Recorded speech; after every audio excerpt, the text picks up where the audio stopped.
দর্শনের ক্লাসে আজকে আমি টপ 10 কোশ্চেন নিয়ে চলে এসেছি। এই কোশ্চেনগুলো খুব ইম্পর্টেন্ট কোশ্চেন, পরীক্ষায় পড়ার মতো কোশ্চেন। দেখো, এই কোশ্চেন আলোচনার মধ্যে তোমাদের বিষয়টিও আমি বুঝিয়ে দিচ্ছি। বিরোধানুমান, সে বিরোধিতা তোমরা পড়েছিলে 4 প্রকার, সেরকম বিরোধানুমানও 4 প্রকার। কি? বিপরীত, অধীন বিপরীত, অসম আর বিরুদ্ধ বিরোধিতা। বিপরীত বিরোধানুমানে দেখো ফার্স্ট কোশ্চেন দেখো, এ বচন সত্য হলে ই বচনটির সত্য মূল্য কী হবে? না, এ বচন যদি সত্য হয় ই বচনটির সত্য মূল্য কী হবে? না, মিথ্যা হবে। দেখো 2 নম্বরটা দেখো, বিপরীত বিরোধানুমানের ই বচনটি মিথ্যা হলে এ বচনটি কী হবে? এ বচনটি কী হবে? সংশয়াত্মক, অর্থাৎ ডি, আমরা যেটাকে ডি দিয়ে সংকেত করতে পারি বা চিহ্ন দিয়ে, ডি চিহ্ন দিয়ে আমরা সেটাকে সংশয়াত্মক বলতে পারি। তাহলে বিপরীত বিরোধানুমানের ক্ষেত্রে কি হলো? না, একটা যদি সত্য হয় তা ই বচন সত্য হলে ই বচন কি হচ্ছে? মিথ্যা। আর ই বচন যদি মিথ্যা হয় তাহলে কি হচ্ছে? অন্যটা হয়ে যাচ্ছে সংশয়াত্মক। 3 নম্বর দেখো, 3 নম্বর হচ্ছে অধীন বিপরীত বিরোধানুমানের ক্ষেত্রে আই বচন যদি মিথ্যা হয় তাহলে ও বচনটি কি হবে? ও বচনটি সত্য হবে।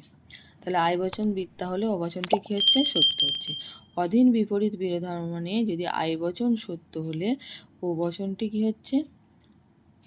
সংশয়াত্মক হচ্ছে। তাহলে অধীন বিপরীত বিরোধানুমানের ক্ষেত্রে কি হচ্ছে? না, আই বচন যদি মিথ্যা হয় ও বচন কী হচ্ছে? সত্য। আর আই বচন যদি সত্য হয় ও বচনটি কী হবে? সংশয়াত্মক। তাহলে বুঝতে পারছো, একটা মিথ্যা হলে অন্যটি কী হচ্ছে? সত্য। কিন্তু সেটা যদি সত্য হয় তাহলে ও বচনটি কী হয়ে যাচ্ছে? সংশয়াত্মক হয়ে যাচ্ছে। তাহলে অধীন বিপরীত বিরোধানুমানের নিয়ম তোমরা শিখলে। এবার দেখো অসম বিরোধানুমানে, অসম বিরোধানুমানে আই বচন যদি মিথ্যা হয় তাহলে এ বচনটি কী হবে? এ বচনটি মিথ্যা হবে। আবার অসম বিরোধানুমানের ক্ষেত্রে ই বচনটি যদি মিথ্যা হয় তাহলে ও বচনটি কী হবে? ও বচনটি সংশয়াত্মক হবে।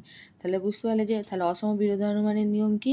তাহলে একটা সত্য, একটা মিথ্যা হলে অন্যটাও মিথ্যা হচ্ছে। কিন্তু আই যদি মিথ্যা হয় এ বচনটি কী হচ্ছে? মিথ্যা হচ্ছে। কিন্তু ই বচন যদি মিথ্যা হয় তাহলে কী হচ্ছে? ও বচনটি কী হচ্ছে? না, সংশয়াত্মক হয়ে যাচ্ছে। অসম বিরোধানুমান কার কোন কোন বচনের মধ্যে হয়? এ, আই, এদিকে ই আর ও। তোমাদের ছকের মাধ্যমে আগের ক্লাসে বিরোধিতা এবং বিরোধানুমান তোমাদের আমি শিখিয়েছিলাম, সেই ক্লাসটা অবশ্যই দেখে নেবে। বিরুদ্ধ বিরোধানুমানে দেখো, এ বচন যদি সত্য হয় তাহলে ও বচনটি কি হবে? ও বচনটি মিথ্যা হবে।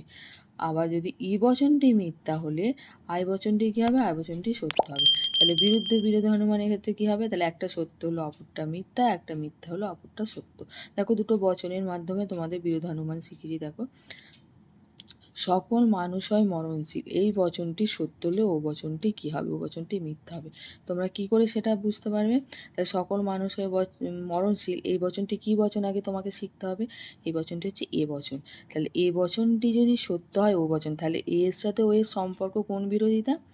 এর সাথে এ, ই, আই, উ, এর সাথে ও এর হচ্ছে বিরুদ্ধ। আমি বিরুদ্ধ বলেই দিয়েছি, একটা সত্য হলে অপরটা কী হবে? মিথ্যা হবে। আর একটা মিথ্যা হলে অপরটি সত্য হবে।